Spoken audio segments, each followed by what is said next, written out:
Good afternoon, folks. I call this meeting to order. Welcome to meeting number 6 of the House of Commons Standing Committee on Finance.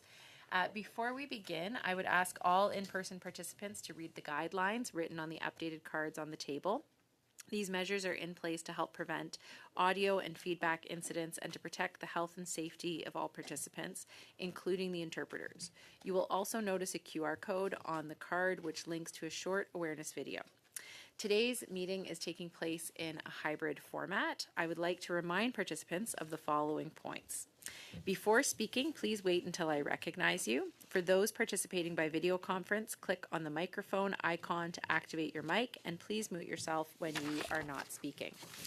For those on Zoom, at the bottom of your screen, you can select the appropriate channel for interpretation, either floor, English, or French. For those in the room, you can use the earpiece and select the desired channel.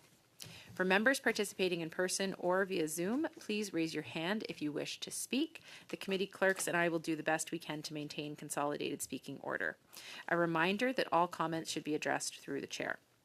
So pursuant to the order of reference of Thursday, June 12th, 2025, and the motion adopted on September 22nd, 2025, the committee shall resume consideration of Bill C4, an act respecting certain affordability measures for Canadians, and another measure. I would like to welcome our witnesses, Elena Lavoie, the National Senior Director for Public Policy for Habitat for Humanity Canada, and Krista Carr, the Chief Executive Officer for Inclusion Canada. Unfortunately, Peter Norman was unable to participate today as his headset was not compliant. And so if we do another study with witnesses, he could appear at a later date, but he's not able to join us because it's not satisfactory for the sound check that was completed earlier. So without further ado, we will begin to hear from our witnesses. You will each have 5 minutes for your opening remarks before we open it up to the members for questioning. So with that, I am going to begin with Ms. Elena Lavoie. Over to you, please. Merci beaucoup. Thank you so much for the opportunity to be here today. We do appreciate the opportunity to come and speak with you. I am here on behalf of Habitat for Humanity Canada.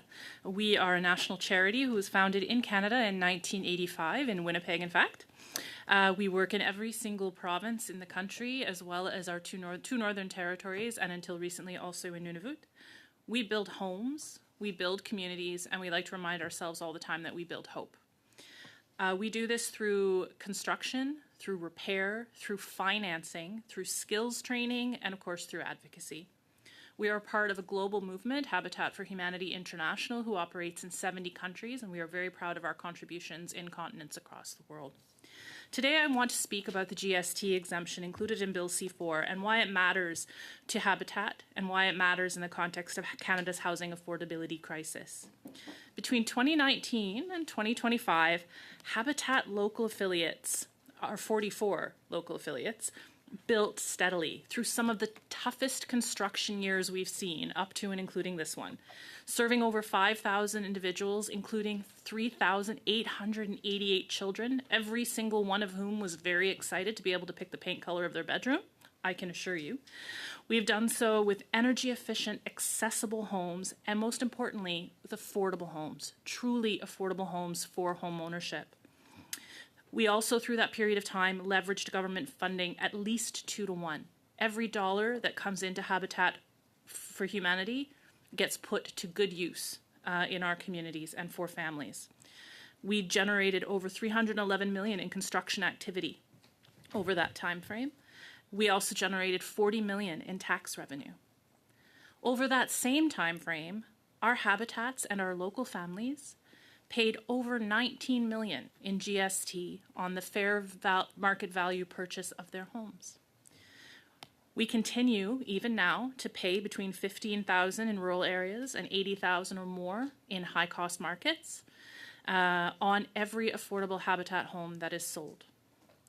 For every 100 homes upon which the GST is charged, we could probably deliver up to another 13 to 15 homes, depending on the cost to construct in a given market.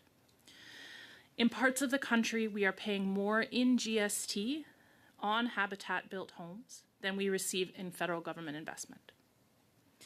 We welcome the proposed measure included in Bill C-14 to waive the GST on homes up to $1 million for first-time buyers. This will directly benefit our partner families.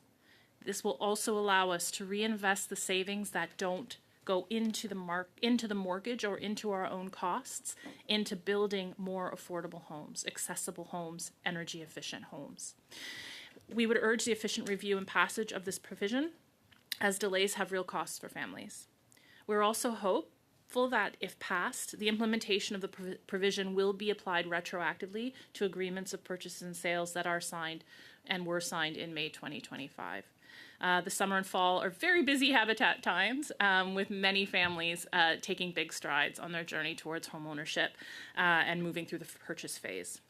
We've advocated for this relief on homes that are purpose-built for affordable homeownership.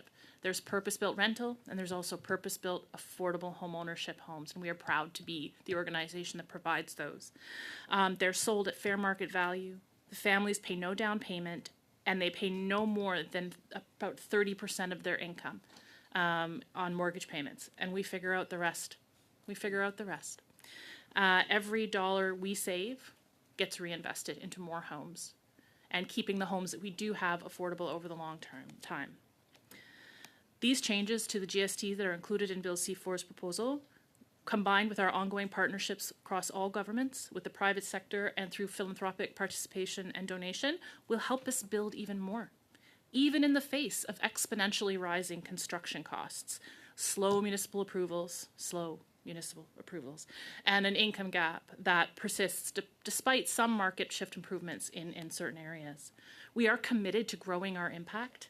We are committed to delivering more stability, continuing to contribute to Canada's GDP, and to continue to help families who can increase their income by 30% over comparable families who remain in rental.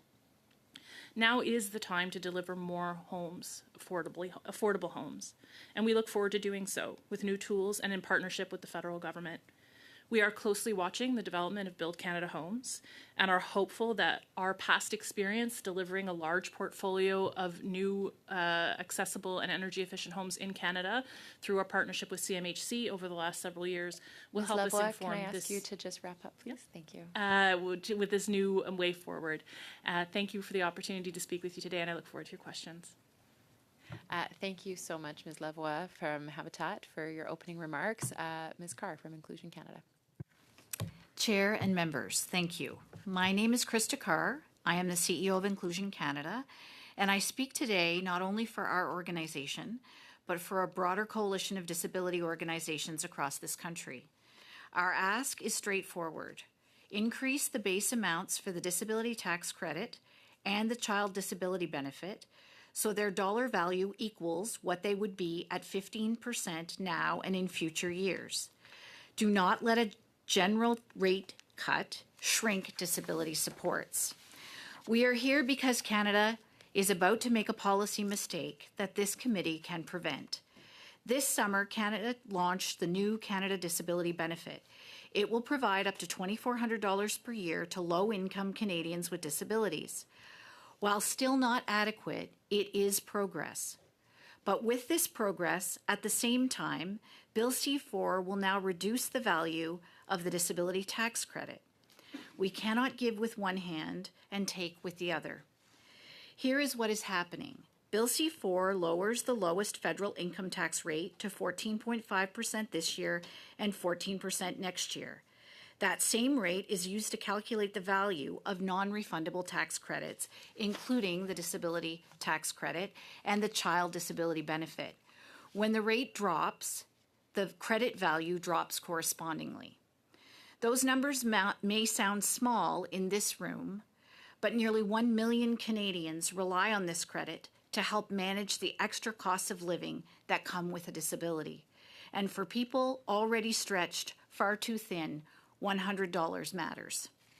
The fix is precise and durable.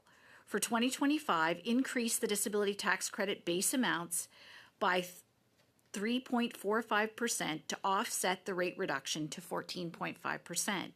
For 2026 and later years, set an annual formula so that 14 times the adjusted base equals 15 times the index base for that year. CRA already publishes indexed amounts annually. This is an easy add-on to that existing process. It also future-proofs the credit if rates change again. If the marginal rate goes back up, the formula continues to work. The disability tax credit exists because Parliament recognized 40 years ago that Canadians with disabilities face unavoidable expenses that others do not. The credit is not a windfall. It is a recognition of reality. Wheelchairs cost money. Accessible transportation costs money. Assistive technology costs money, and the list goes on. This credit helps modestly to offset some of those costs.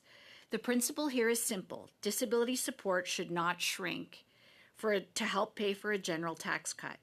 We recognize this is an unintended consequence of Bill C-4. We support making life more affordable for all Canadians. Keep the tax cut, but keep disability supports whole. This committee has the authority to act.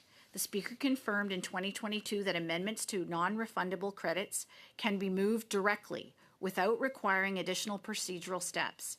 This can be fixed at clause by clause. Members of this committee were asking you to ensure that when Canada helps families with affordability, it does not leave individuals and families affected by disability behind.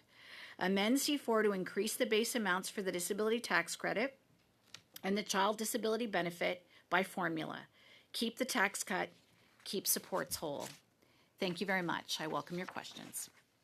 Great, thank you very much, Ms. Carr, and thank you to both of our witnesses for your opening statements. We will begin with the first round of questions now, and it'll be Mr. Jennis with 6 minutes. Thank you, Chair. It's a pleasure to join all of you at the Finance Committee, and good to see the witnesses. Thank you for your testimony. Ms. Carr, could you just clarify one aspect of your testimony first off? Is it your calculation, therefore, that people living with disabilities will be net worse off as a result of this bill?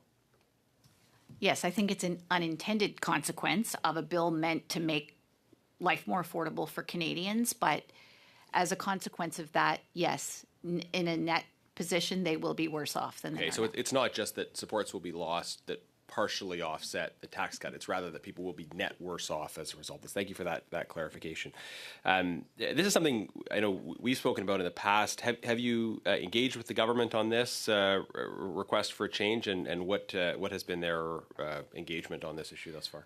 We have engaged with all parties actually on this bill because we operate in a nonpartisan way, and we've had excellent response from all parties. And I do believe that Finance Minister Champagne did mention earlier this week that this is a recognized issue with the bill and that he's committed to finding a solution, which is certainly welcome news for us.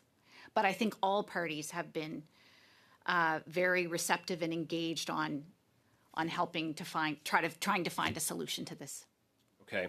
And maybe this just as more of a comment, because I love to nerd out on procedure whenever I have an excuse to, that even if a committee makes an amendment that might otherwise have been deemed beyond the scope, it is only struck out if that issue is brought to the attention of the Speaker. So if all parties agree to make an amendment, and I know you made the case in your testimony that this is well within the scope of the bill, but that only becomes a problem if one of the parties decides to bring to the attention of the Speaker and argue for the exclusion of that item. So it only becomes a problem if there are people around the table that are objecting to it. Yeah. So I wanted to ask you a bit about sort of the experience of people with disabilities in general, accessing public services, and also healthcare, other kinds of public services. It's important to me. I think it should be important to all of us that people have their dignity affirmed when they're accessing services and that they're treated equally. I wonder if you could just share, in general terms, how you would see the experience of people with disabilities raising issues or seeking public services, interacting with the healthcare system. How would you evaluate kind of how those experiences are based on what you're hearing from your members? Well, I think in all transparency, I think since the bill was brought in around Track 2 MAID, which made people with disabilities, the only group eligible for medical assistance in dying when they're not dying. That has certainly changed people's interaction with the healthcare system quite dramatically. People with disabilities are now very much afraid in many circumstances to show up in the healthcare system with regular health concerns because they're often made as suggested as a solution to what is considered to be intolerable suffering that happens to be caused by some of the things like that this committee addresses, like poverty and the situations that people with disabilities disproportionately find themselves in compared to other Canadians. Okay, that's very striking, and I don't want to be accused of putting words in your mouth, but it sounds like what I'm hearing you saying is that people who have disabilities are interacting with healthcare, seeking other kinds of public services, are proactively being offered MAID when they're seeking completely different services. Is that? That is correct. Okay, that is what I am saying. Is that is that common? Are you hearing about that a lot, or is it weekly? Okay, you're hearing weekly complaints from people who live with disabilities who are seeking other kinds of services, and someone says to them, "Well, have you thought about MAID?" Yes. And are you? What do you think we should do about that as legislators? Do you think we should try to stop government officials from proposing MAID to people who are not seeking it, who are seeking other kinds of supports and services?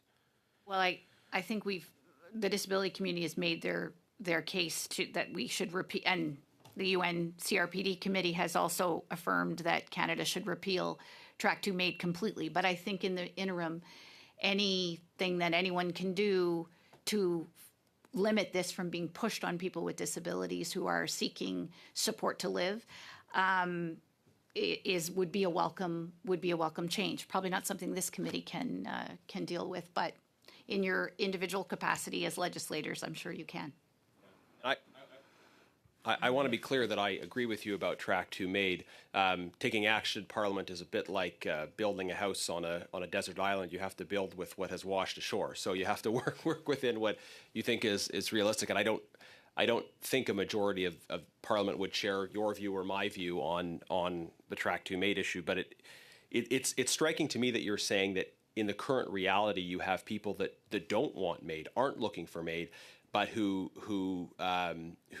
people in the system, people in authority, presume should think about MAID, and people in those positions of authority are actually telling them that. And are people disturbed by this when they contact you? Is it a? Thank you, Mr. Dennis. That's your time. So thank you very much, Mr. Letao. Going to you for 6 minutes now. Excusez-moi. Merci beaucoup, Madame la Présidente. Mesdames. Thank you very much, Madam Chair. Welcome to the witnesses as well, who are glad to be with us. When talking about the issue of MAID, that it was government officials that were counseling people. I believe we're talking about the healthcare system. In the healthcare system, we're talking about doctors, nurses, etc. They are 100%. They are not government officials. But we also have, lots of very public stories that have been published in the media about people working for Veterans Affairs, suggesting MAID to veterans who are calling for support. So we do have some circumstances where it would be government officials, but for sure, 99.9% of the time, it's going to be in the healthcare system, for sure. The healthcare system, which is also under provincial jurisdiction. Okay, but let's get back to C4. You raised a very valid point, and in fact, the minister himself, Monsieur Champagne, when he was here before this committee, he did mention that he has certainly been made aware of that issue and of the unintended consequences of the tax cuts, and that the Department of Finance is working diligently on resolving that issue. And then, well, I think that's, as you also pointed out, this is something that, it's not rocket science. I mean, this is something that can be fixed. having been in government in another sphere, sometimes these things happen. People don't think of all those issues. But again, it can be fixed, and certainly I will commit to you that we will find a way to fix it, and it is not again rocket science. It can be done and it should be done. Madame Lavoie, bonjour. Très intéressant Madame Lavoie, your organization looks to be a very interesting one. You mentioned the fact that you can also build new housing.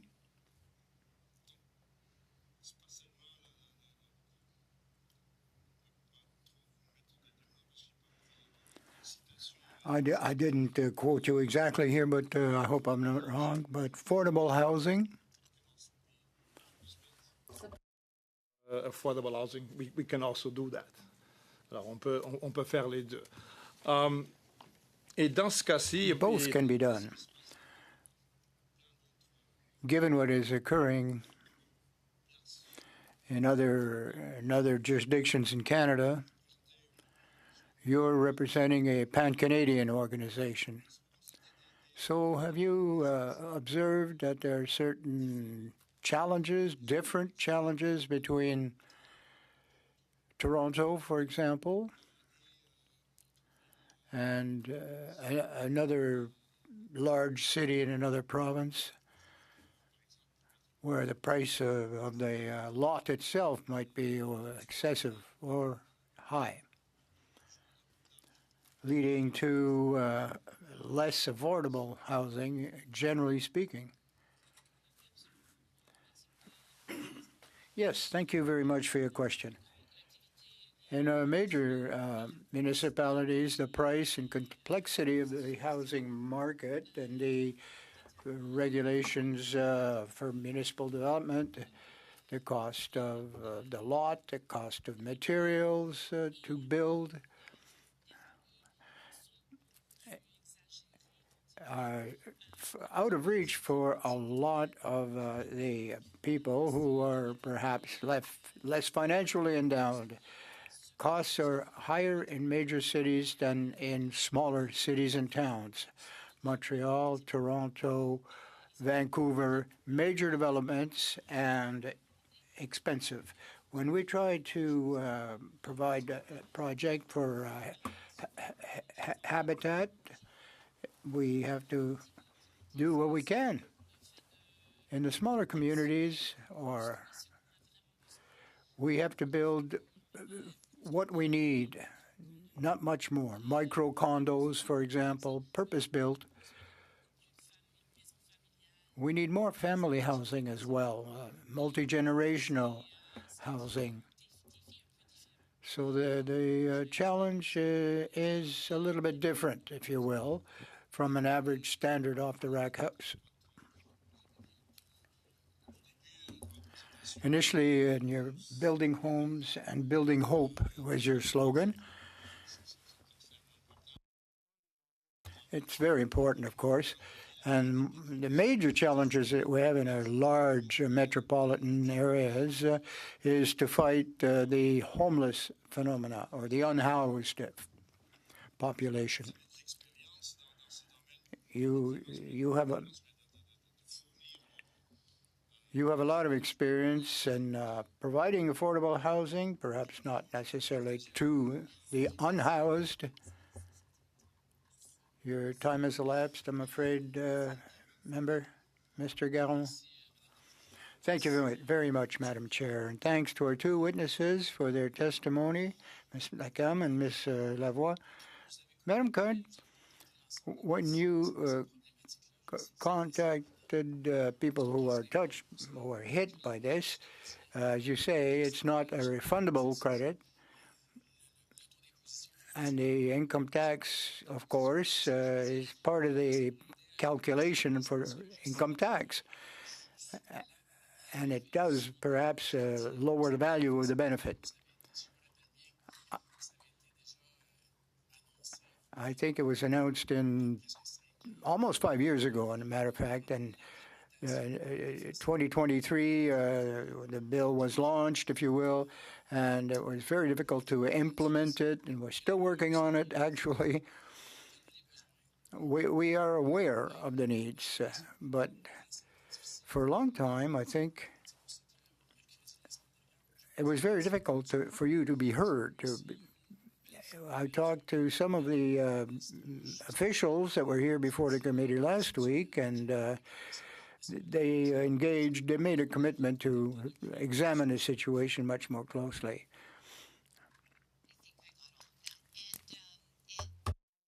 We haven't yet been contacted. We certainly have had the opportunity to meet with officials from the Department of Finance, and we have met with other officials within government and within other parties. And as I mentioned this week earlier, we heard, when all of you heard, that there was going to be a fix coming, which is wonderful news. We haven't heard directly from finance what that will be at this point, but we are hopeful that it will address the issue. Donc, il faudra quand même qu'on fasse le suivi. Well, we have to, of course, follow up on it. You already had a solution, if you will. You've got the fiscal formula. We understand what the problem is that you've been dealing with since last June. We're now in October, and you didn't have too many opportunities to defend these people who are very vulnerable.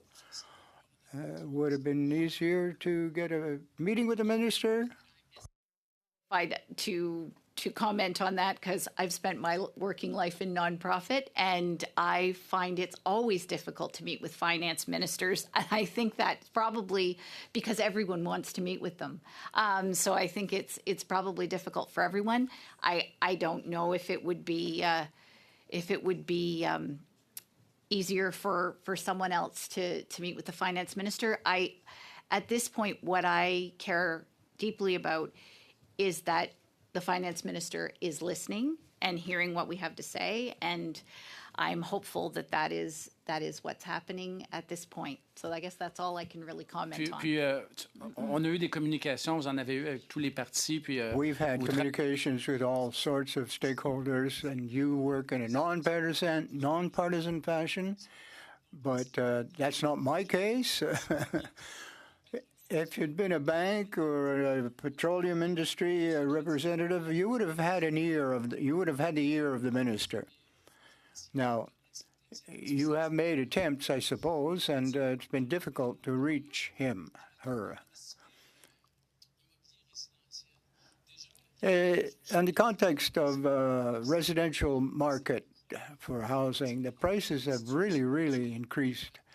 Now, for people with disabilities, the costs are also rising. You have to have ramps or accessible buildings or elevators, and if it's to be a built structure which is being rehabilitated, it's costly. What has the cost increase been over the course of the last 5 years, in your estimation? Tell you exactly what the cost increase has been, but I think what I would say is whether it comes to housing or whether it comes to just living in general, costs have gone up substantially over the last 5 years in a number of areas.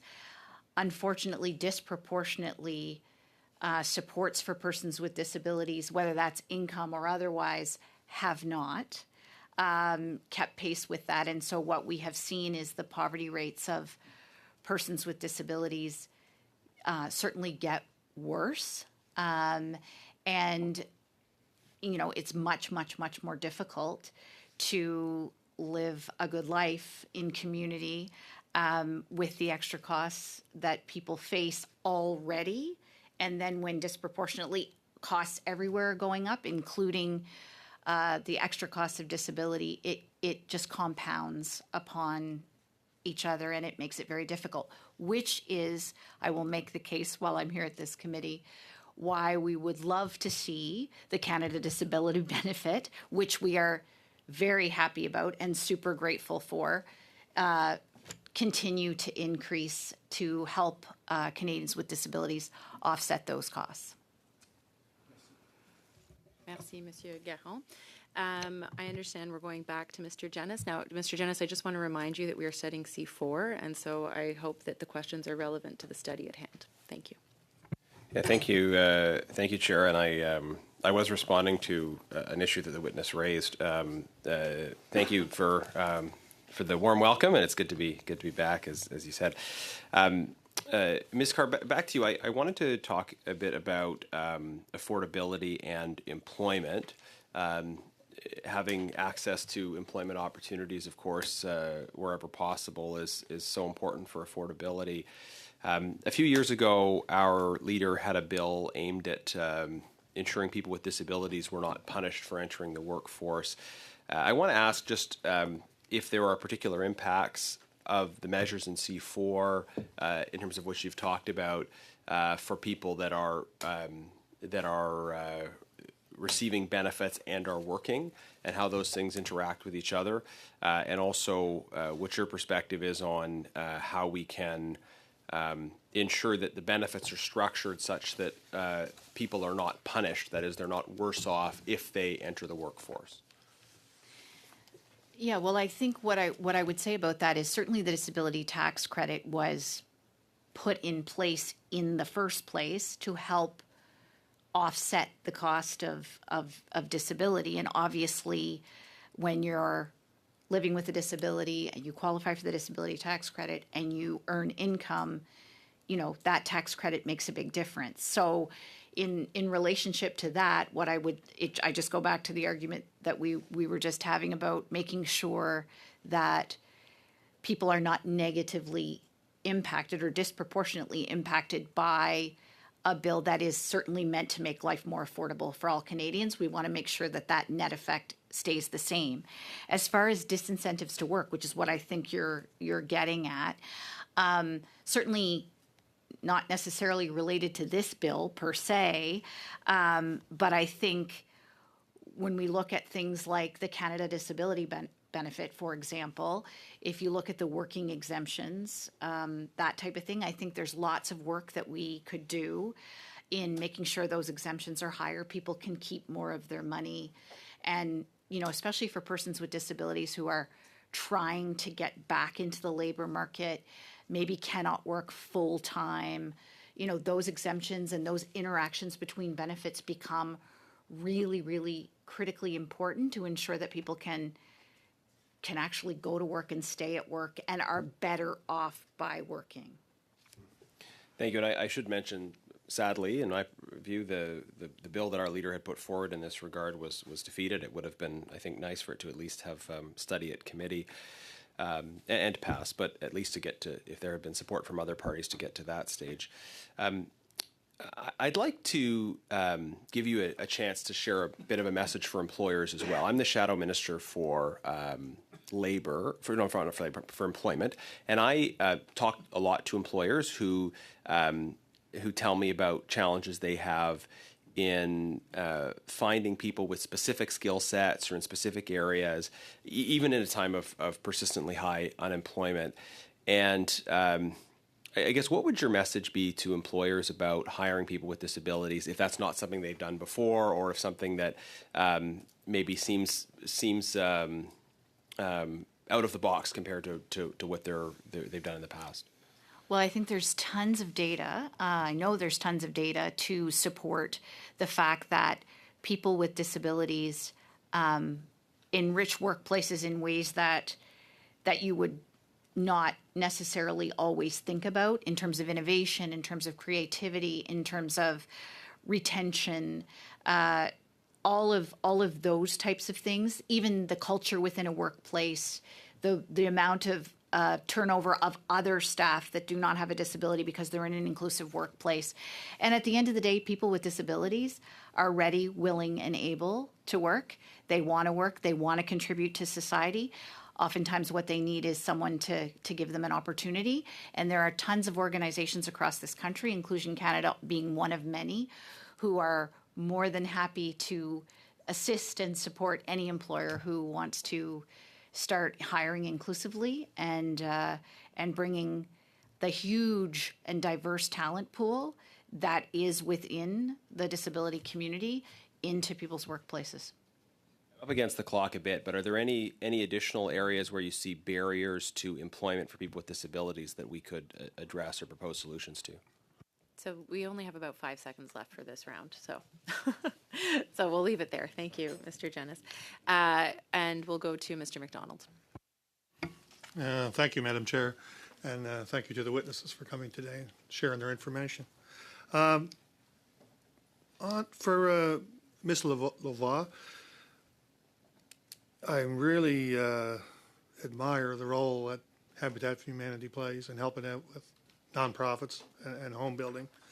I come from PEI. I know you have an active role there in PEI, and I actually have some acquaintances that have worked on your projects, and it's a very worthwhile mission that you're on. I'm wondering how you feel about Habitat for Humanity's mission of enabling home ownership for lower income households. These two measures that we brought in with C4, the GST and the income tax cut, is this going to bolster the capacity to build more homes in regions like mine and Atlantic Canada? Thank you so much for the question. The GST, we have an absolute direct correlation to our own ability to build. We know that, again, as mentioned earlier, with the revenue with the GST payout that's not either absorbed by Habitat for Humanity affiliate operations or by our families in their mortgage, that gets put right back into our Fund for Humanity for building. It goes right back into those. It's combined with Restore revenues. Everyone should visit a Restore. It's combined with, again, local donations. It's combined with Build, Gift in Kind and partnerships. So definitely we will see that.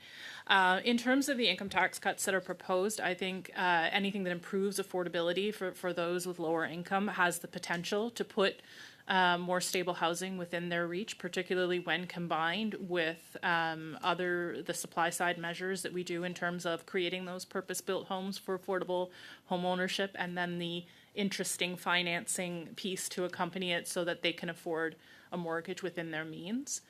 So we do see benefits to both pieces, although we are very much focused on how the GST will help us, holding on to that GST will help us do more. Another question on home building. As I talk to stakeholders, especially the nonprofits, they talk about the need for the coordination of the federal, the provincial, and the municipal. So the supports that are there now, like, what would you see that the federal government, the provincial government, and municipal governments could do to make home building more affordable and faster? Oh my, that's a big question. Thank you for the question. I think there's a lot of different pieces. I think, first of all, ensuring that the funding that is offered by each order of government can work together. Is one piece. So there are some things the federal government can deliver very effectively. There are other things the provincial government is more directly involved in. And of course, there are measures and instruments in the hands of local governments that they're best equipped. But let's make sure that those are working together in timing as well as in terms of being able to stack and click together. It's all about Lego, really. The same with regulatory requirements and timing on those. We want to make sure that as funds flow from one order of government to incent new housing supply, they're not being delayed and held up at a local level. We've seen developments over the last couple of years where there's been some success at getting local governments to move a little bit faster as federal funding has flowed through the Housing Accelerator Fund, for example, and the Rapid Housing Initiative. And I think using the various tools that the federal government has in its hands to help line the pieces up is going to be incredibly important for organizations like Habitat, for other non-market housing providers to be able to really move and scale in the way we need to meet the need. Thank you. And Ms. Carr, you talked about the negative effects of the tax cut, and Minister Champagne was here on Monday. he mentioned it in his comments, and the previous member mentioned that he was looking for solutions. And I'll commit as well to helping him find those solutions. But could you just review the safeguards that you mentioned in your preamble that will make sure people aren't shortchanged with the tax cut to 14.5% this year and then 14 next year? So I think what we're Sorry, suggesting. very brief. We have about 10 seconds left. I think basically increase the base amount of the DTC. If you do that by I forget the percentage we put in our brief, that should offset any negative impact that the tax cut would have. Great. Thank you very much. Thank you, Mr. McDonald. Monsieur Caron pour 2 minutes et demie. La Présidente, Madam Chair. Question for Madame Lavoie. You've talked of all the initiatives that you've conducted, very good and very innovative, to assist young people who are buying a first home, for example. It's very hard to get into the market. Once you got a house, you can generate some kind of value in your house and perhaps carry on. Over the course of the last few years, we have two types of supports. The first was for the construction of social housing, not market housing. The second type was for people who can accumulate their own capital. So the tax-free savings, for example. We've seen that purchasers of the first building, according to CMHC data, is quite severe. The down payment is less and less. Now, I think the people that are problematic, or the issues for people who find a problem, is because they fit neither market, either social housing nor market housing. And the government can subsidize interest-free deposits so that people can join the mainstream in owning a home.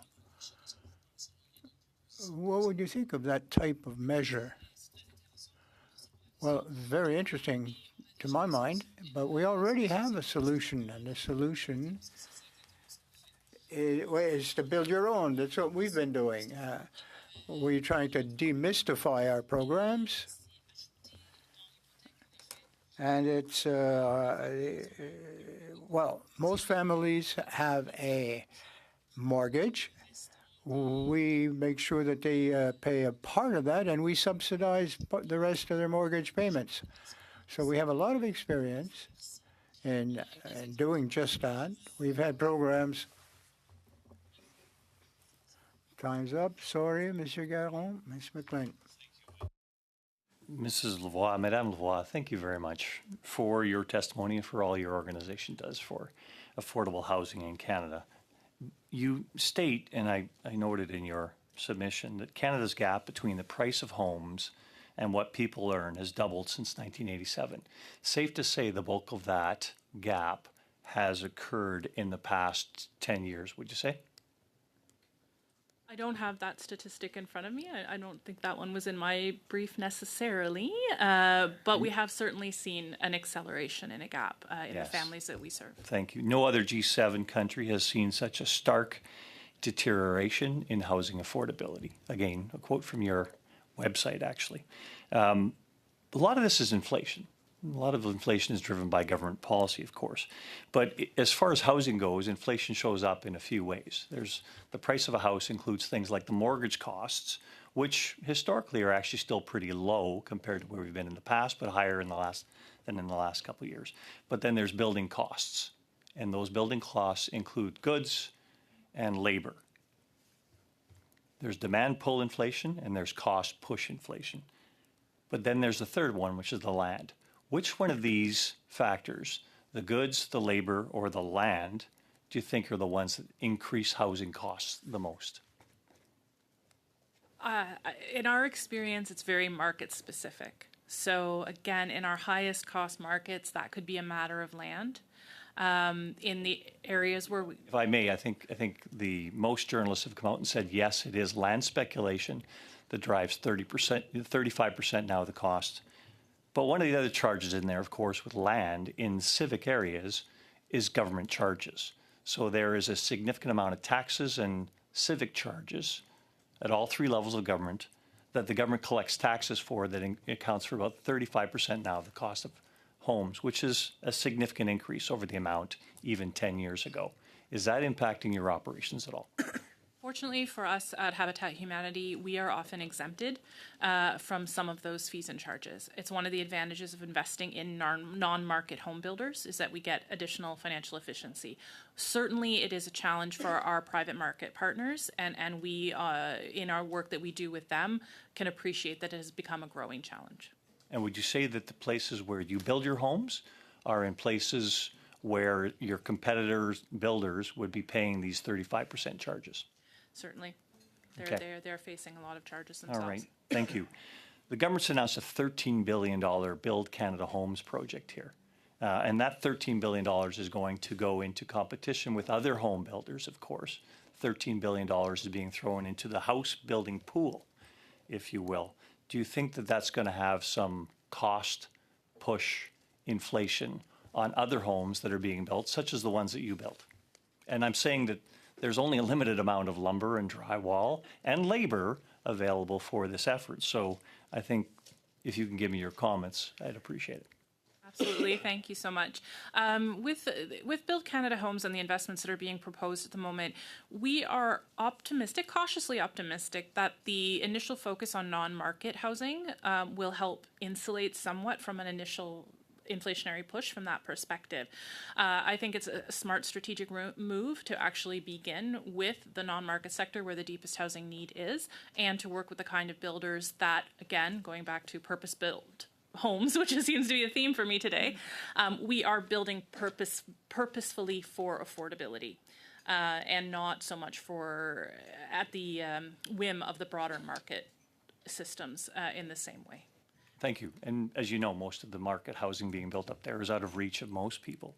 But the thing about government policy in all respects is government policy affects everything. So if a government's running significant deficits ad nauseum going forward here, it's going to affect inflation. And then inflation is going to affect your house prices, and therefore the affordability mix is going to be very clear for the people that you serve.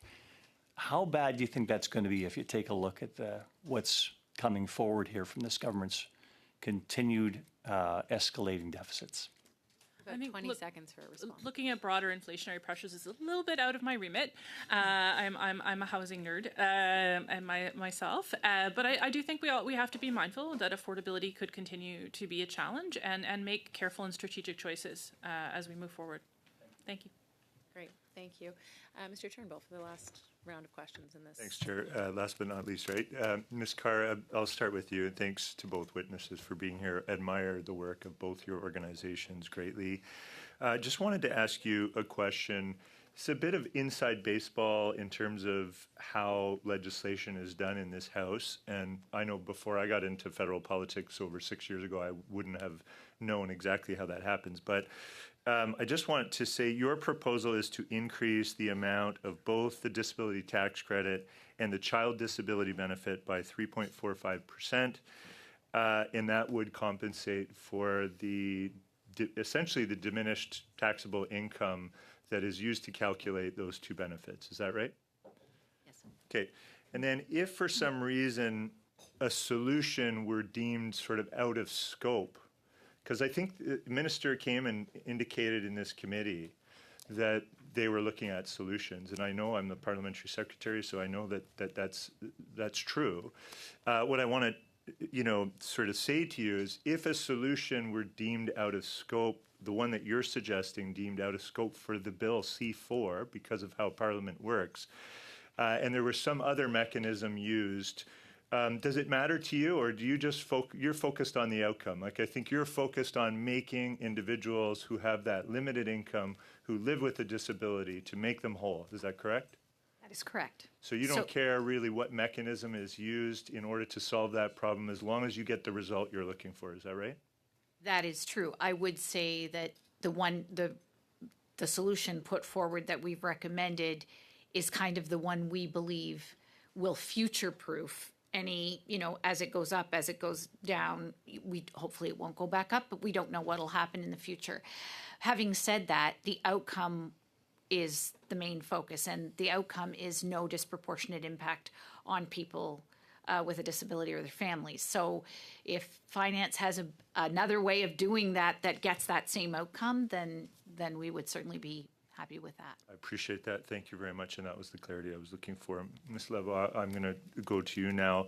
I want to shower you with praises for Habitat for Humanity's work. I've been able to make announcements in Peterborough and Halliburton, and there's a project ongoing in my community of Whitby, 48 units that will be under construction in 2026. I've been to key ceremonies that your organization does, which are literally the best thing. If anybody hasn't been to one of those, I highly recommend that if you ever have a chance to go to a key ceremony where individuals get the keys to their new home. I also want to acknowledge your work on the Habitat Restore, which is a social enterprise, which is part of my background and experience from my past life. So I really love that you're generating revenue in a charitable run business that essentially provides revenue to help you do the great work that you do, making sort of dreams of homeownership a reality for people. And I know that your model of second mortgages is really unique. I've sort of studied that. I've had lots of conversations, and I think replicating that throughout, in some ways, I think the federal government's initiative of Build Canada Homes is looking at, organizations like yours as the innovators that have paved the way to understand how we can do deeply affordable home ownership in non-market housing. So I want to thank you for all that leadership. And then I want to get to, I also want to mention the Housing Accelerator Fund in Whitby, which I've heard, other parties sometimes critique that and say it's all just adding bureaucracy. That has actually helped to build the housing in Whitby. And I know the GST rebate that we've proposed is something Habitat for Humanity actually advocated for. I wrote a letter to the former Minister of Finance on your behalf advocating for that. So it's great to see our government under this iteration of Parliament moving forward with that. So with all of that said, I think I want to ask you now about your specific change, which is very kind of surgical to allowing you to even build more housing. So I know you advocated for the GST cut because it will allow you to build a lot more housing. I think you mentioned that in your opening remarks, but what I want to ask is, can you go over, because it's a bit of a technical shift, right? So what are you proposing? Can you? Absolutely. So thank you so much for the question. Essentially, with the GST rebate, it will reduce potentially the overall total mortgage that a family has to carry or that a habitat has to absorb. So by not having... Sorry, Ms. Levois, we only have a few seconds. Can you wrap up quickly? Yes. Thanks. So essentially, we'll be able to put that fund into building, and we will translate taxes into a home. Excellent. I would like to, on behalf of the committee, thank our two witnesses for joining us today and for your testimony. We are now going to briefly suspend while we change over to the next round of witnesses. Merci tout le monde.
We'll resume the meeting now, so if folks could please take their seats. All virtual witnesses have conducted a mandatory witness onboarding test. I would like to make a few comments for the benefit of the new witnesses.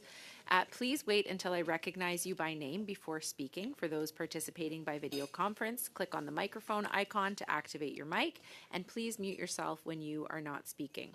For those on Zoom, at the bottom of your screen, you can select the appropriate channel for interpretation, either floor, English, or French. And for those in the room, you can use the earpiece and select the desired channel. A reminder that all comments should be addressed through the chair. To our new witnesses, welcome. You will have 5 minutes for your opening remarks, after which we will open the floor to questions. So I'd like to introduce the three witnesses that we have for the second hour on the study of C4.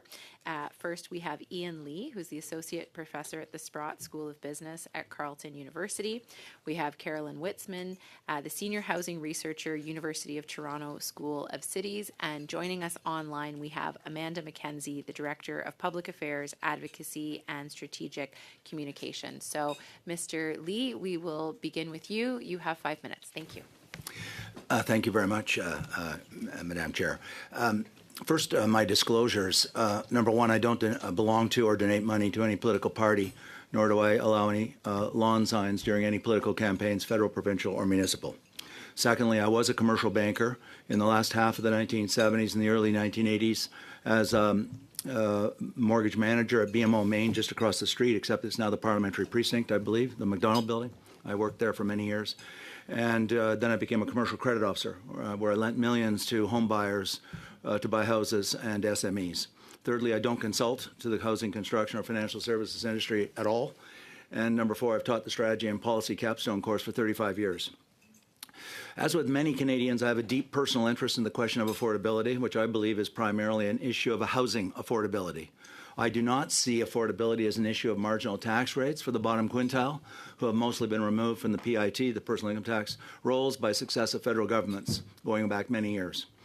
And it's difficult empirically, in my opinion, to argue there's a lack of social program support for the bottom quintile in Canada, given the very sharp progressivity in our tax and redistribution system, documented repeatedly by C.D. Howe Research Institute and the Fraser Institute.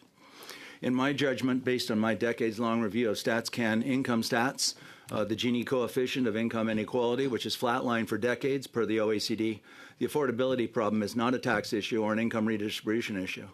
The evidence suggests, again to me, that some municipal governments, not all, have created higher barriers to new housing construction and especially new single-family home construction in the suburbs. Why this is critical is that for 2,000 years, cities in Europe, which I have visited over 100 times over 40 years teaching, and later in the US and Canada, visited many of the cities, grew in concentric circles at the edges. However, in the past 20 years, a new critical vocabulary was created that pejoratively characterized the urban growth of the last 2,000 years as, quote, urban sprawl, suggesting that creating new suburban projects on the edges of cities was poor public policy. Yet throughout Canada's history, young people typically bought their first home on the very edge of the city because land values and home values were much cheaper in the burbs than in the urban core. I did it myself. I bought my very first townhouse in 1976 on the very last street of the very edge of the southern part of Ottawa. It's called Hunt Club, by the way. I couldn't afford to buy anywhere else, literally nowhere else. Forget Toronto. I couldn't afford to buy in Ottawa. I was just tapped right out.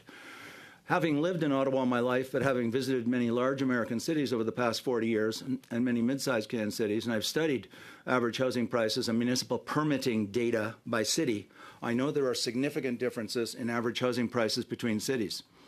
Restated, to be a bit provocative perhaps, I do not believe there is a national Canadian housing crisis. But there is, I assure you, a housing crisis in Canada's 10 largest cities, the GTA, Vancouver, Ottawa, etc.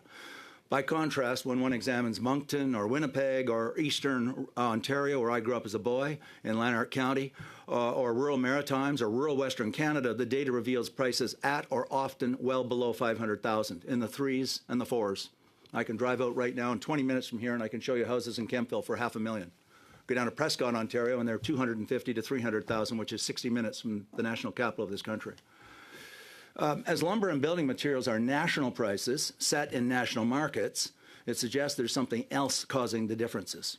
Indeed, the CHBA provides, the Home Builders Association, provides excellent data on average timelines for housing development by cities. What the trend data revealed, and I've studied it intensively because I'm so fascinated by this, is that the worst record for municipalities in our country for permitting delays and higher development charges are the largest cities. The Torontos, the Vancouvers, the Ottawas, and so forth. Before anyone leaps to the conclusion, well, of course, these cities are bigger and more complex, I've also examined permitting averages and housing prices in some large American cities, such as Phoenix, which is pretty comparable to Toronto. U.S. southern cities of equal size to our largest cities, and they build houses far more quickly and far less expensively. My very own sister, who's an American, just bought a house in Omaha, Nebraska, 4-bedroom. Corner lot, beautiful, nice little house, big house, 2,500 square feet, $350,000. You can't buy an outhouse in Ottawa for that. So what must be done to address the housing shortage of over 4 million homes per CMHC? I urge that the Government of Canada develop a policy of a fiscal clawback of the annual transfers to the Community Building Fund. Mr. Lee, you have about 15 seconds left. If you Okay, could I'll just wrap up Thank you. because I'll just have my, okay. To the clawback, if cities fail to approve an agreed upon number of homes, and then we got to reform the zoning laws / development charges and try and address the deep generational discord and deep anger by our young people towards us older people. Thank you. Thank you so much, Mr. Lee. Ms. Witzman. Thank you for the opportunity to speak today as a housing policy analyst on Bill C4. Finance mechanisms, not only taxation, but affordable housing financing, are key to the goal of the progressive realization of the right to adequate housing, with an emphasis on persons with greatest need, as outlined in the 2019 National Housing Strategy Act. I'll be focusing on Part 1 of the Draft Act, reducing the income tax on the lowest marginal rate, and on Part 2, implementing a temporary GST rebate for first-time homebuyers. As my colleague said, the biggest expenditure for most households is their housing. The Housing Assessment Resource Tools project, with which I was affiliated, has developed household income categories to analyze core housing need across Canada. In fact, it's been adopted by the federal government. Core housing need means that the household is spending more than 30% of their income on housing costs and/or are overcrowded and/or are in homes of a state of substandard repair, and 90% of households in Canada in core housing need are in unaffordable housing. Almost 4 in 5 households in core housing need have low household incomes, below 50% of the median in their area. And almost all the remaining households in core housing need have moderate incomes, between 51% and 80% of the median in their area. A taxable individual income of $57,375 would be in the low to moderate range in most parts of Canada. So a tax deduction at that lowest rate would primarily assist low and moderate income households at most likelihood of core housing need. So far, so good. A single person earning $57,375 could afford $1,434 in monthly housing charges. However, in most large cities across Canada, the average monthly asking rent for a one-bedroom as of October 2025 is well above that amount. In Vancouver, the asking rent for a one-bedroom is over $2,500, and in Toronto, the asking rent for a one-bedroom is $2,300. Even though rents have dropped 6% and 5% respectively in those markets over the last year, a small tax decrease will not make up for rents that are over 50% too expensive. If that individual earning $57,375 was a single parent requiring a two-bedroom apartment, she, and in most cases it is a she, would have to pay an average of $2,600 in Halifax or $2,300 in Montreal. The most likely type of household to be in core need is a single mother, according to the HART data. And there's no city across Canada where an average rent is affordable to a household reliant on one full-time minimum wage job. So the measure proposed in Part 1 is not unhelpful, but it is insufficient to the goal of making life more affordable for Canadians. Which brings us to Part 2, the proposal to remove the GST for first-time homeowners. The average price of a home in Canada as of August 2025 is a little over $664,000, which is a 2% increase over the previous year. The traditional measure of ownership affordability is called the median multiple, which means that the median home price shouldn't be more than 3 times the median household income.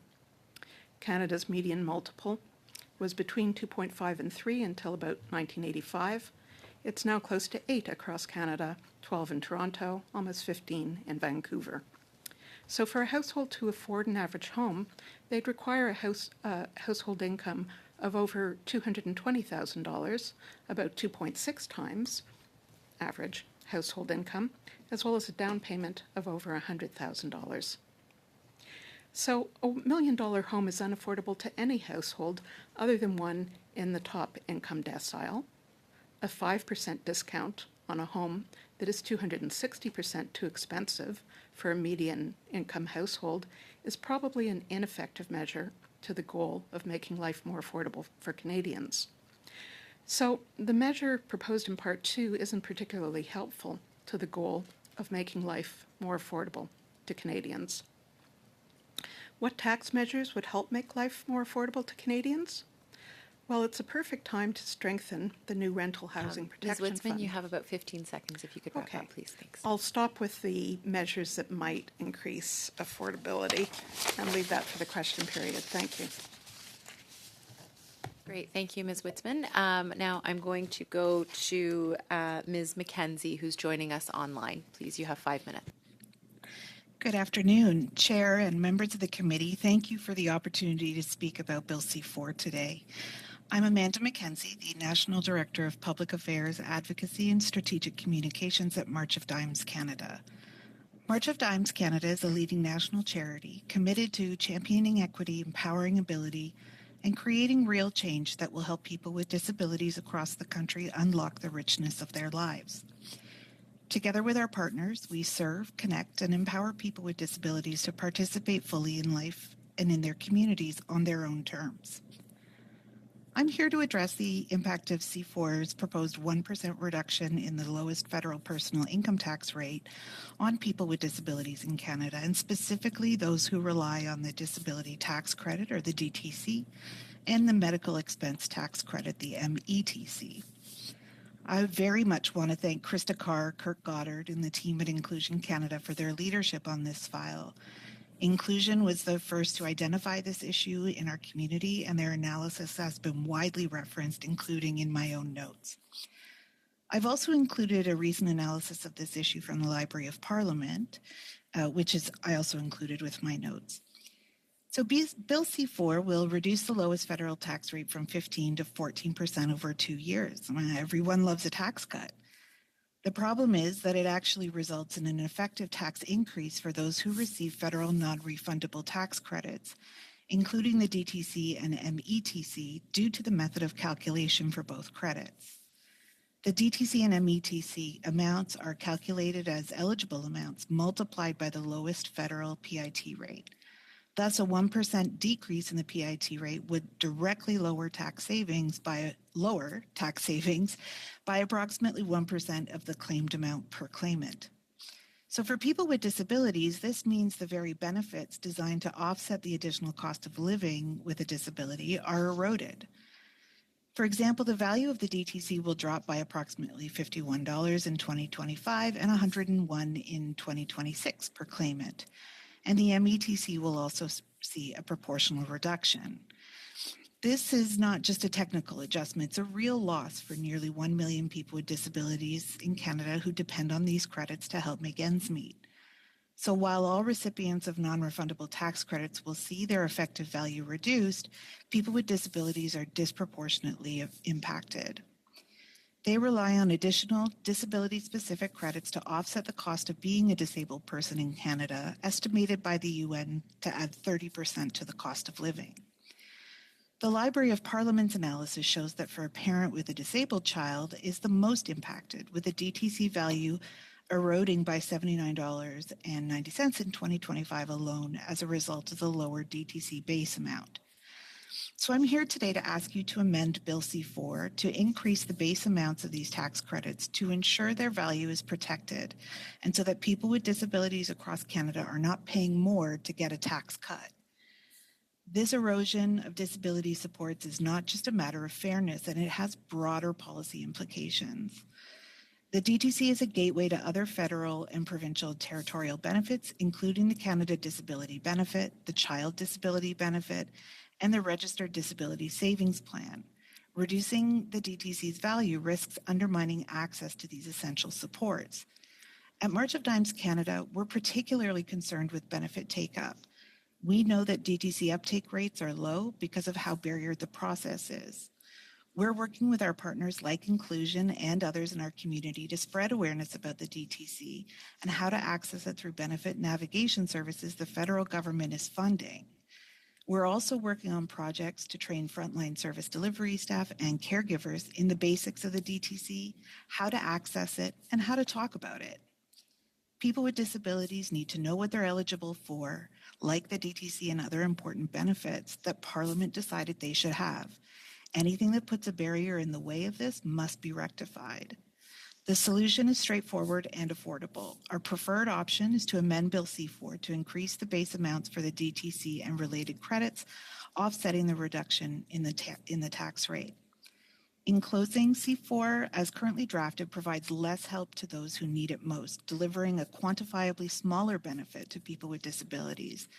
We urge the committee to amend C4 to restore the value of disability-related credits and ensure that all Canadians benefit equally from tax relief. Thank you. Wow, Ms. McKenzie, perfect 5 minutes on the dot. Now we're going to open up for the first round of questions, and I'm going to turn it over to Mr. Kelly from the Conservatives.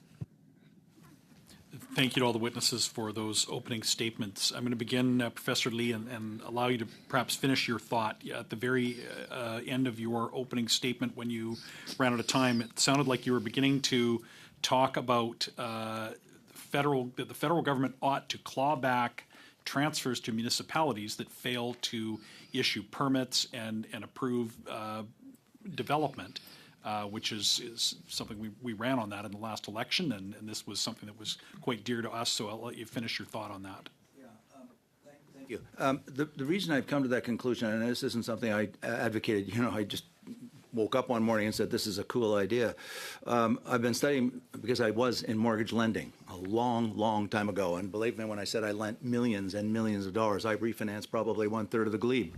Home renos, got the house and rebuilt it. And so I'm very aware of the municipal level. And this maybe I'm flattering everyone here, I don't know. I don't think the federal government's the problem. I don't think the provincial government's the problem. I didn't say that they can't change and can't do things that are better. But I think the fundamental problem in municipal housing shortages is the municipality in the largest cities. And I just urge every one of you to go read that annual report. It's produced by a consulting firm on behalf of the Canadian Home Builders Association. The numbers are subject to audit. They're using a lot of CMHC data. And the numbers just leap off the page. The average days to permit and so forth. So that to me, they're really the block. The block is the 10 large, and it's not all the cities. I'm not saying there's I think StatsCan says there's 27,000 municipalities in Canada. We're talking 10 that are the problem. They happen to be the biggest. Okay, is the affordability crisis, the local crises of affordability that you spoke of? You said it's not national because it's not in every single community in Canada, but it is in primarily the largest cities.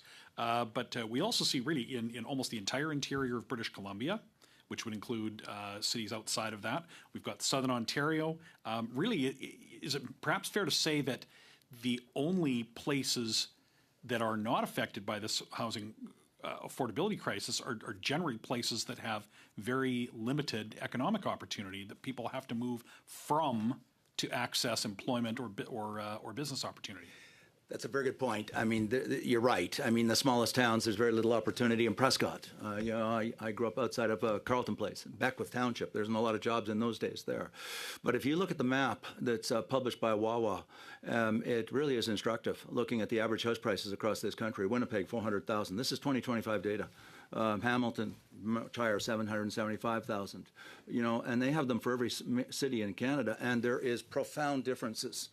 So the differences are there, and of course, Toronto, GTA, and Vancouver are by far and away the worst. Okay, let's talk about those two places. We had testimony on Monday that suggests that housing starts are in free fall. Yes. That there is a 90% collapse in condo pre-sales and a 70% collapse in single detached home pre-sales. So today's non-pre-sale is 2 years from now a housing start that doesn't happen. Can you? So what does this say to you about the future of the affordability crisis in these large cities? As you know, I'm a numbers person. All I do is eat data all day long. That's all I do is I study StatsCan and CMHC data because I guess I'm old enough. That's my kick. So I study this data, believe me. And so 2 years from now, it's going to be much worse.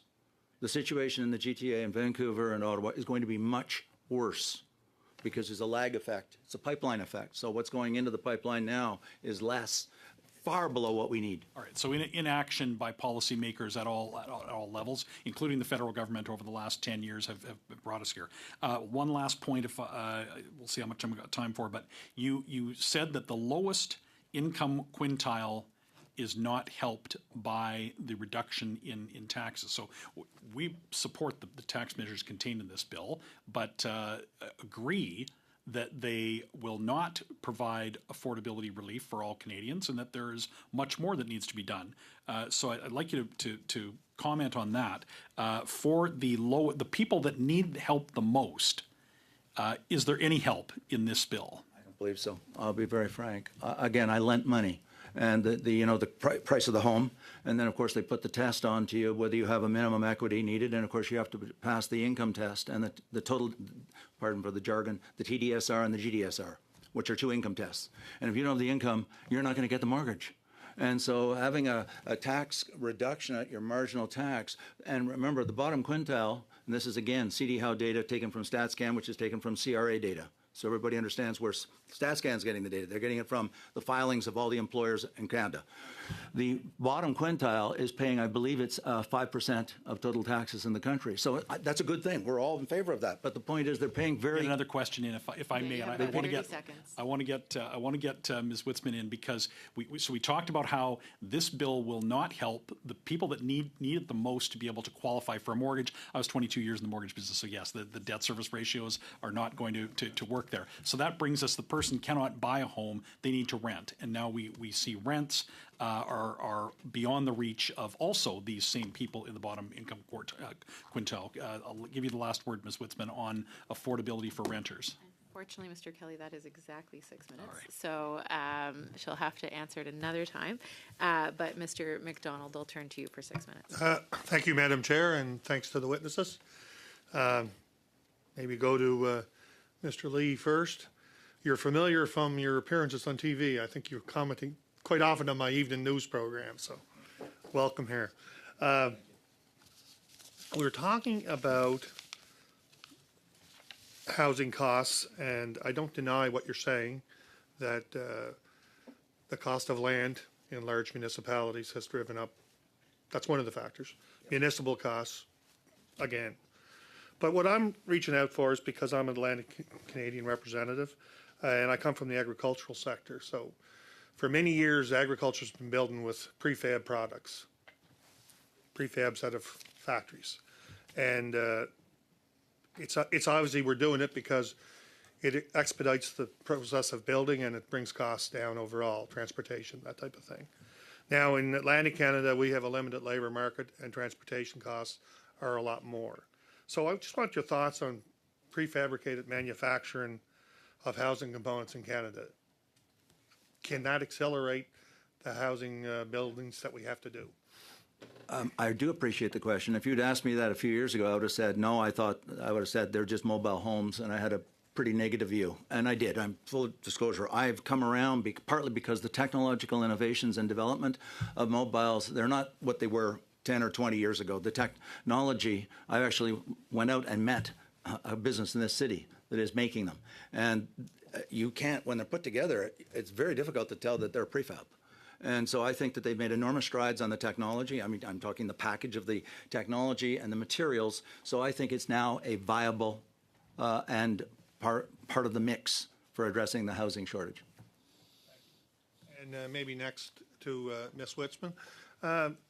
You've spoken often about the need for consistent long-term federal leadership on housing.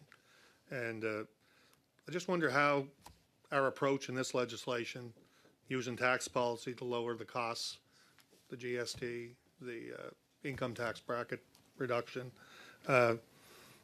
is this sending out a signal that we're taking a stand and we're going to accelerate construction? What's your opinion on that? Well, I'd like to say a couple of things to begin with. The first is that my name is pronounced Weitzman, and that I was a full professor before I retired in 2019, but that's neither here nor there. Also, I was on the Federal Industrial Committee on Home Building, so ask me about modular. In any case, look, I think that the measures outlined in C4 are probably not the most effective measures that can either get home building happening again, Mr. McDonald, or that can ensure the affordability for all Canadians. I think that Build Canada Homes has some promising directions. I would agree with Madame Lavoie, who spoke in the last session, about using Keynesian-type economic stimulus to get non-market housing, which in many cases works from less of an expectation of profit and more of an expectation of social mission, and that might be investing in non-market housing, as Build Canada Homes is doing, might be a more effective measure in terms of dealing with the absolutely disturbing number in housing starts and also in pre-sales for condominiums, which I can get into further if you wish. Well, maybe I'll apologize first for the mispronunciation, but maybe you could weigh in on the prefab components as a instrument to accelerate housing? Yeah, so land costs have gone up, and there was a discussion in the last session about land costs. Keep in mind that land costs are going to be very different as a proportion, whether it's a single-family home or an apartment building, because an apartment building will be using land more intensively.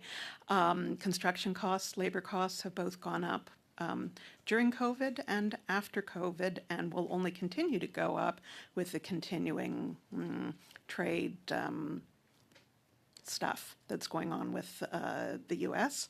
And it's really important for Canada to develop its own home building industry that takes the raw materials that are produced in Canada, whether it be lumber or steel, or concrete for that matter, and creates finished products in Canada, as opposed to the current situation where well over 50% of materials come from the U.S., quite often raw materials sent to the U.S. and sent back in a final form to Canada.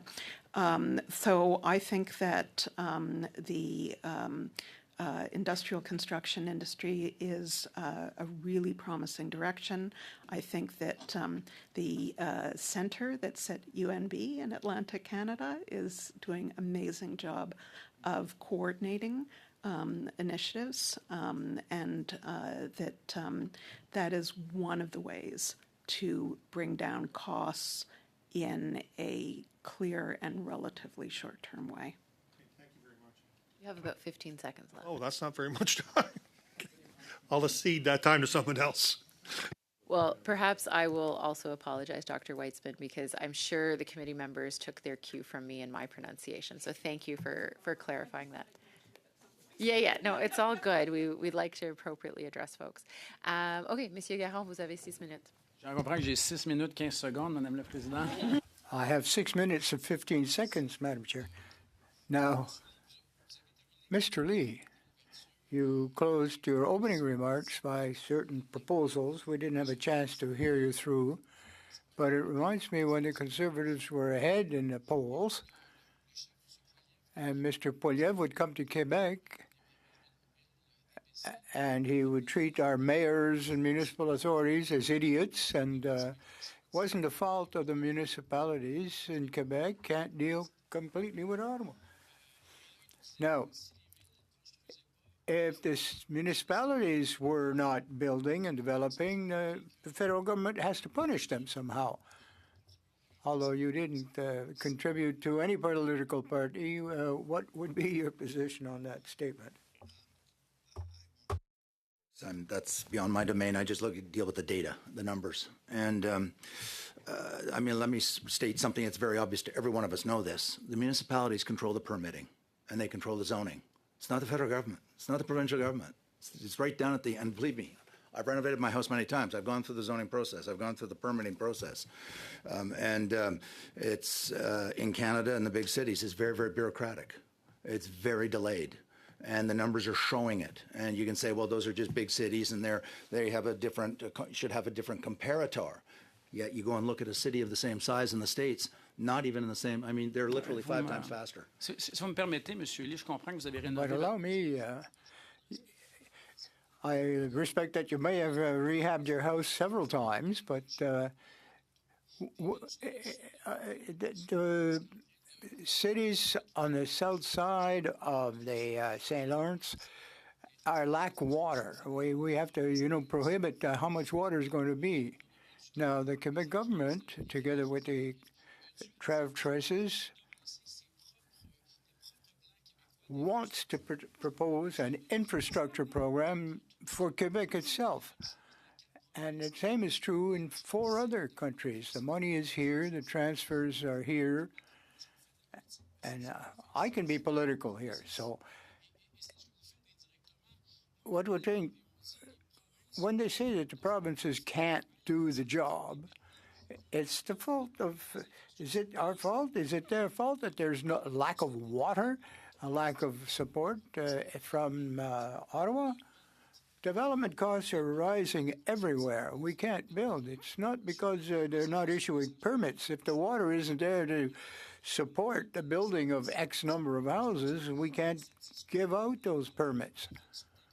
So to say that they're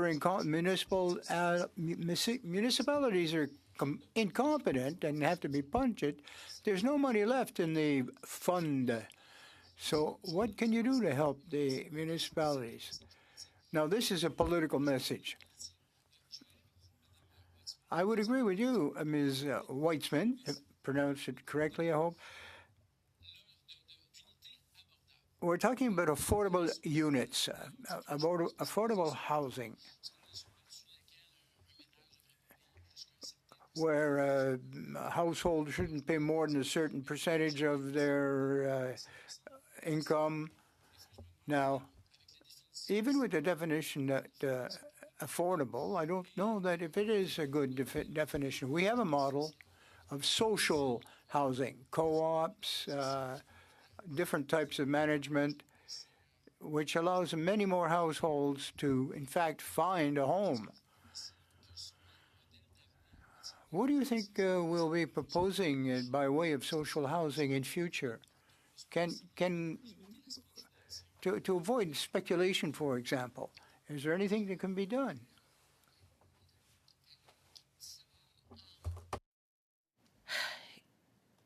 For a long time, Quebec was absolutely a leader in Canada. It had the lowest rates of homelessness. It had the lowest rates of core housing need. That's changed. It's changed for a couple of reasons. One is that people are running to Montreal and to other parts of Quebec because of unaffordability in other parts of Canada. Rents have gone up 72% in Montreal in the last 5 years.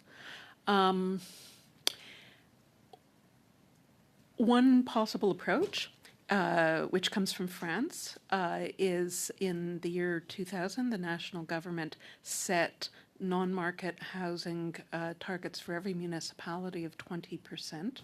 They were increased in 2016 to 25%. Paris has voluntarily taken on targets of 30%. It's not just the federal targets, it's also a great revolving loan fund, which I'd be really happy to talk about at some point, and also a lot of money for acquisitions, such as the Rental Protection Fund, which is just now getting started in Canada, but which has had a huge impact in British Comme par exemple, Columbia. ce qu'on appelle le droit de préemption quand des immeubles sont mis en and vente. Well, preemption rights, yes.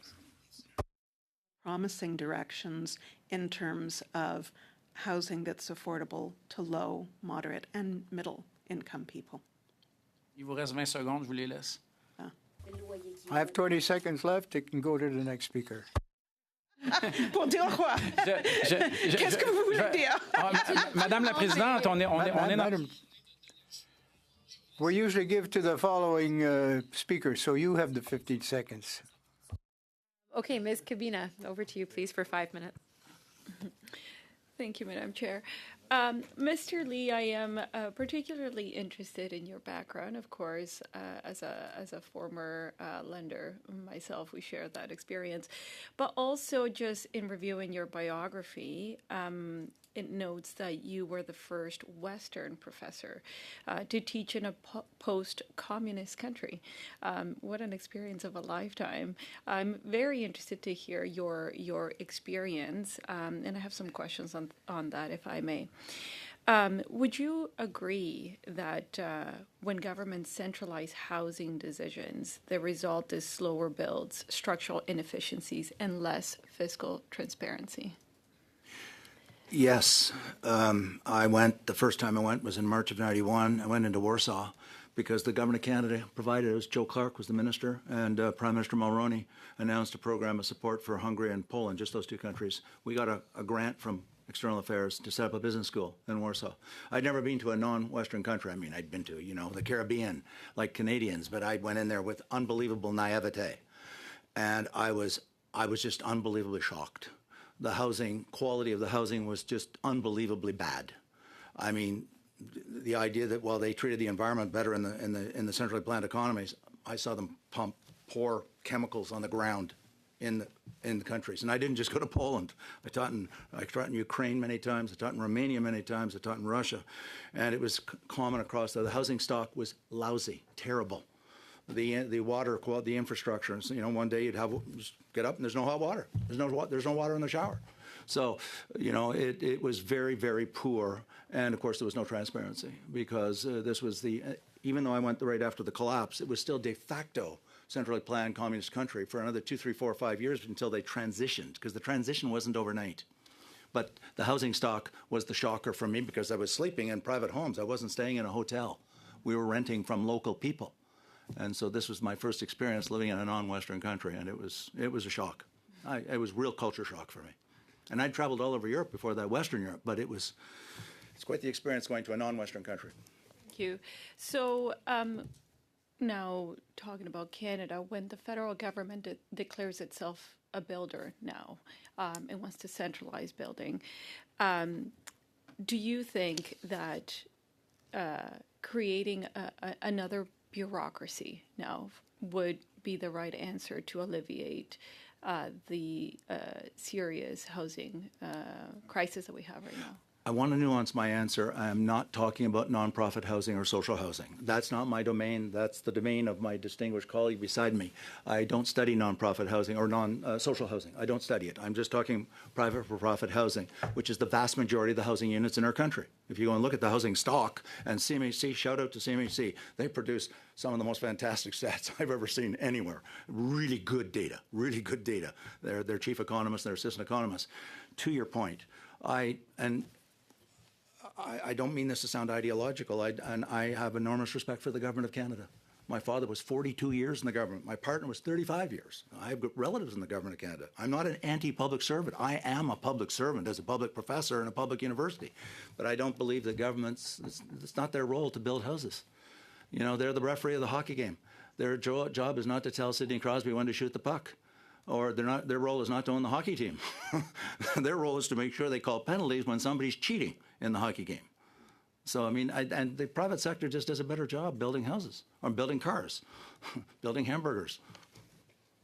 Thank you for that. And would you also agree then that the private sector in a market-oriented model, not federal agencies, are better equipped to determine where and what types of homes are needed? You're touching on something I ran out of time to talk about, and I just think there's and by the way, our young people, because I have 250 students a year, 5 courses, 50 students per class. So that's all I deal with is young people. And boy, they're angry at us. They are really, really, really angry at us, okay? And to your point, and I want to get these stats out very quickly. StatsCan, it's either StatsCan or Immigration Borders Canada. 75% of all the immigrants to Canada locate in 5 cities. 5 cities, 75%. And so whether it's $1 million a year, $500,000 a year, I'm not going to get into that debate. Where I'm going with this is the people I'm criticizing at municipal level are really pro-densification. Okay, it's fine. But we're talking about putting 3/4 of all the immigrants into 5 cities in the urban core? This doesn't make sense. And when you look at the polling data, it's across the board, doesn't matter your ideology or your political partisanship. Vast majority of Canadians want to have their house in the burbs. They want their place in the sunshine. Thank you, Mr. Lee. I'm going to have to stop it there because we're going to have to move on to the next round. Thank you, Ms. Kavina. Mr. Sawatsky. Thank you, Chair, and thank you to all the witnesses. I appreciate Dr. Weitzman for being here and your leadership in pushing forward this evidence-based housing policy. Just to come back to your introduction, you mentioned some measures that might increase affordability. I just wanted to make sure if you had finished that train of thought or if you had any other points you wanted to make on that front.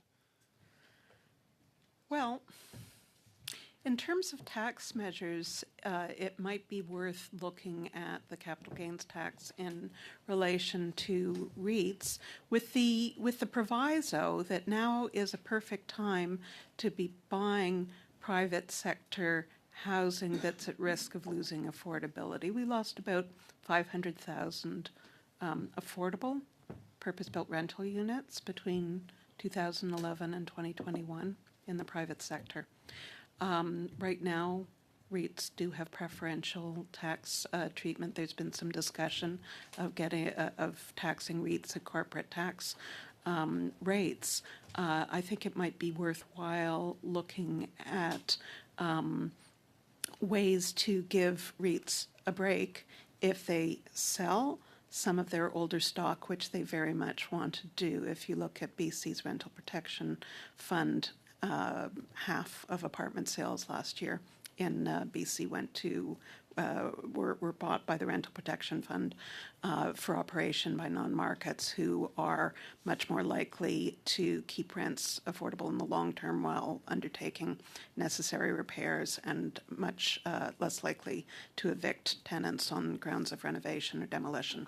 So it would be possible to come up with a favorable tax treatment of REITs who were sold some of their older stock, especially if they were to use the proceeds to develop new purpose-built rental. That would be a very good tax treatment way of dealing with things. So thank you for your comments, Mr. Sawetsky. And you have to know that if you want, you could really have a dueling prof situation in the next few minutes, because I have some slightly different takes than Professor Lee. Yeah. Right. Well, maybe we'll get there if we've got enough time, Chair. So we've got kind of two things on the go here. There's the change of the fall budget cycle. And this was meant to sync some major funding decisions with the construction season. And then of course we've got Bill C4, which is affordability tools, and putting those on the table. But I wanted to get your take on the timing and predictability for converting policy into housing starts regarding the change to the fall budget cycle. Oh, that's a really tough question, and I'm not sure that I'm best suited to answer it. I think that there are so many things happening so quickly right now at the federal level. Like right after, I do spend a lot of time talking to bureaucrats. I was a bureaucrat for a while. Right after the fall budget, they're going into the spring 2026 budget.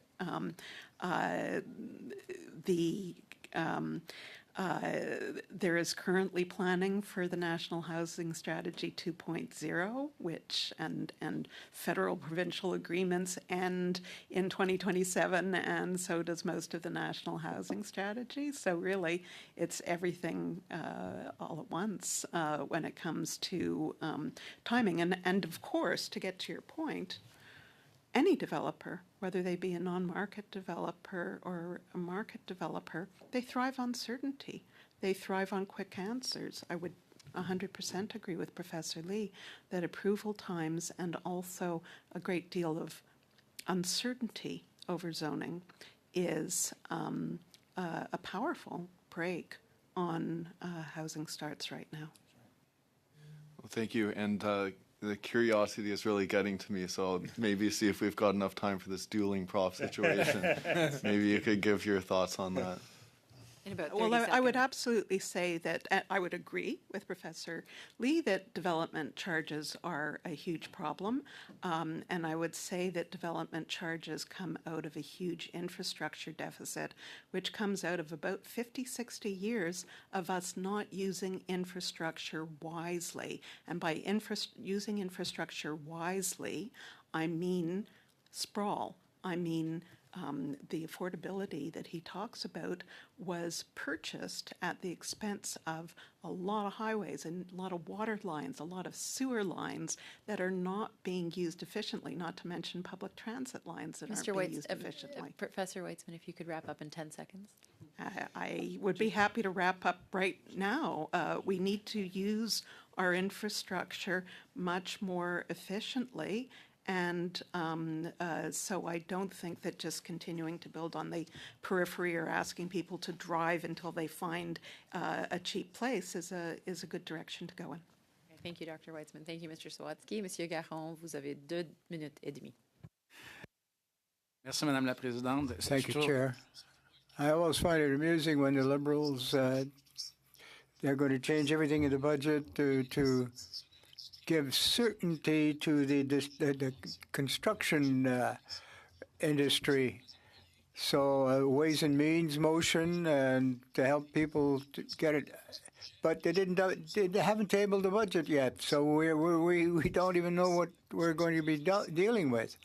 So winter is coming, Madam Chair, and there's no point in repeating the minister's words, but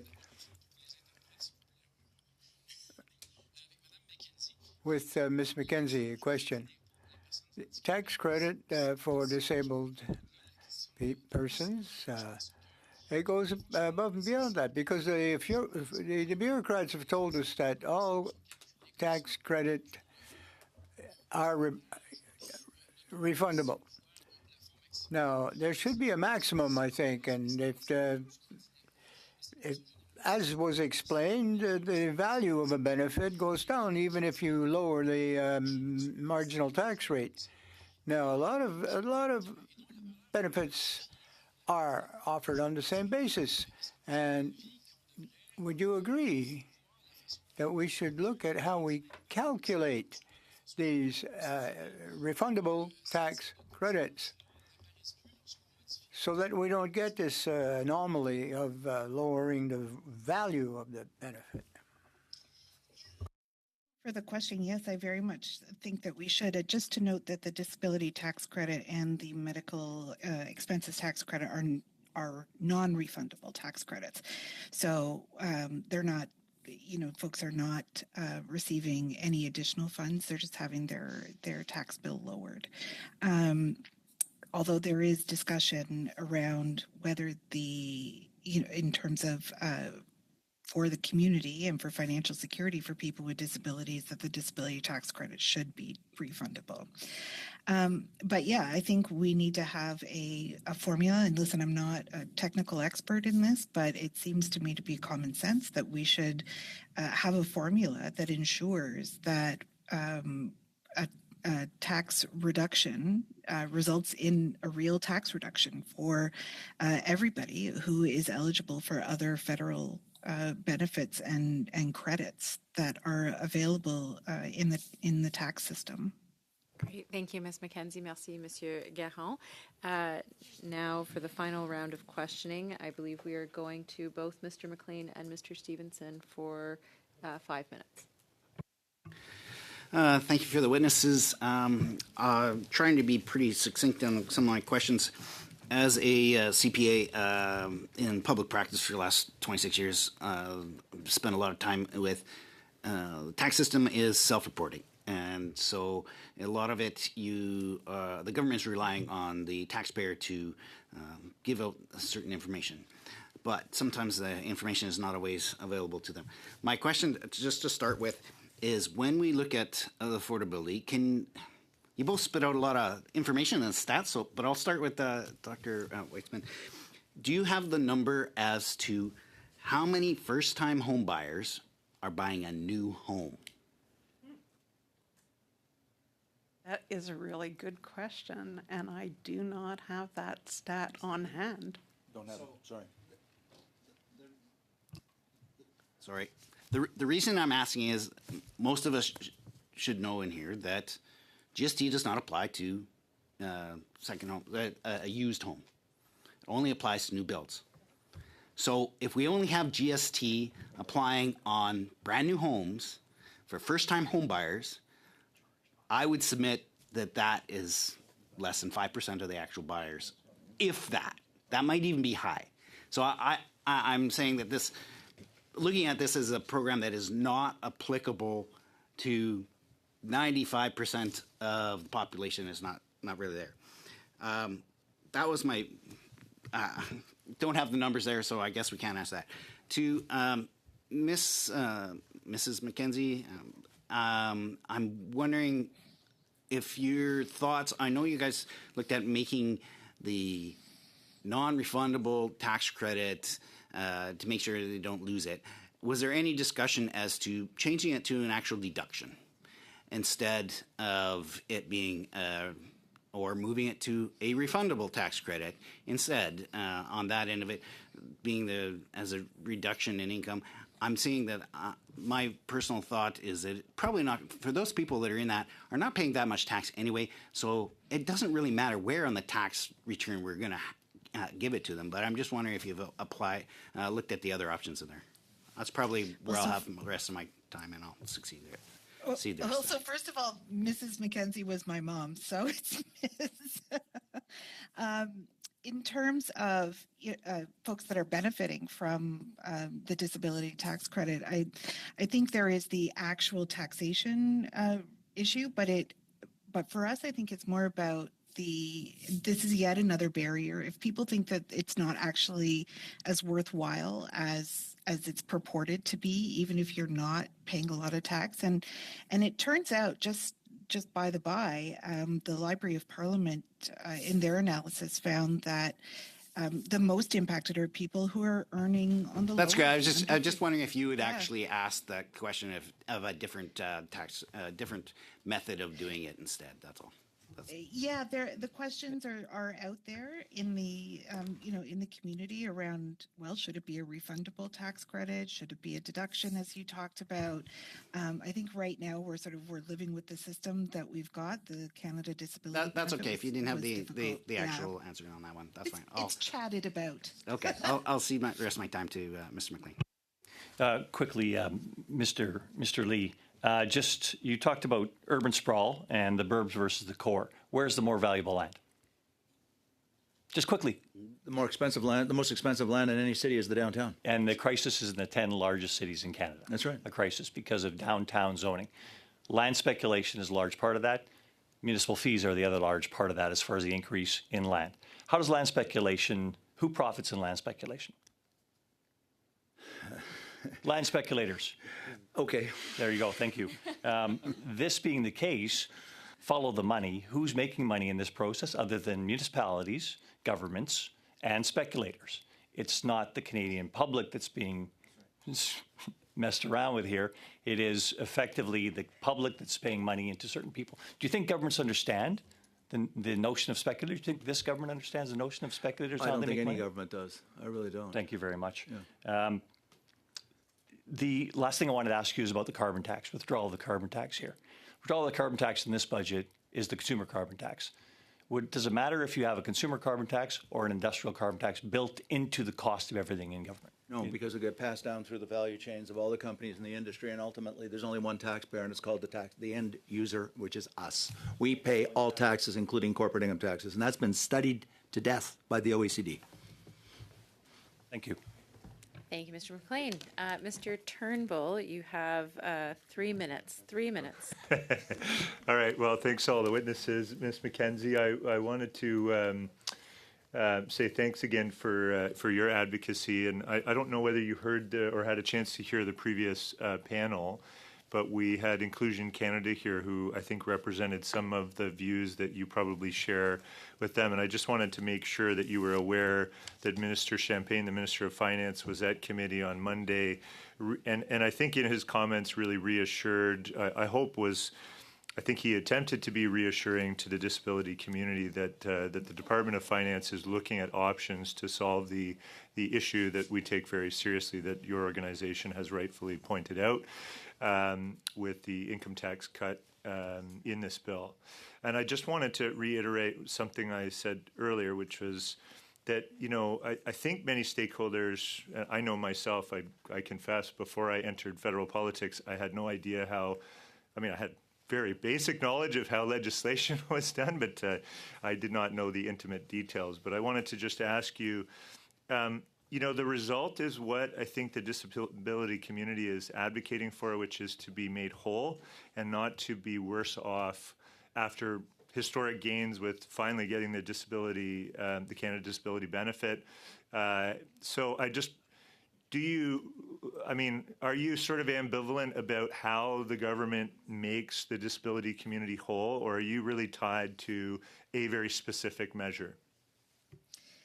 That's a really good question. I think that as long as people with disabilities who are accessing these two credits are not worse off as a result of a very well-intended tax cut, I'm not particularly wedded to any method of doing so. I think that making sure that it stands the test of time is really the thing that we're most concerned about, that we don't have to go through this all over again with any subsequent tax cuts. So altering the method in which the DTC is calculated is probably the best way to go, to make sure that there aren't any further issues. And proactivity is a nice thing. Okay, well, thank you for that response. I know I'm pretty much out of time. I'll just say really enjoyed the comment that Ms. Weitzman made about dueling professors. I was excited to get you two sparring a little bit here, but unfortunately we're out of time. Ms. Weitzman, I think you were on one of the pre-budget consultations that I did on housing. Just wanted to thank you for the great feedback that you provided in that process, and really appreciated your expertise. So to you, Mr. Lee, as well, I appreciate your comments today. I don't agree with everything you said, but we don't have time to really interrogate you now, but really enjoyed having both of you, so thank you very much. Great. Thank you very much, Mr. Turnbull. I will also add my gratitude to the three witnesses that we had for this hour. Thank you for taking time to be with us and share your perspectives. Before we adjourn, I'd like to wish all members a very happy Thanksgiving.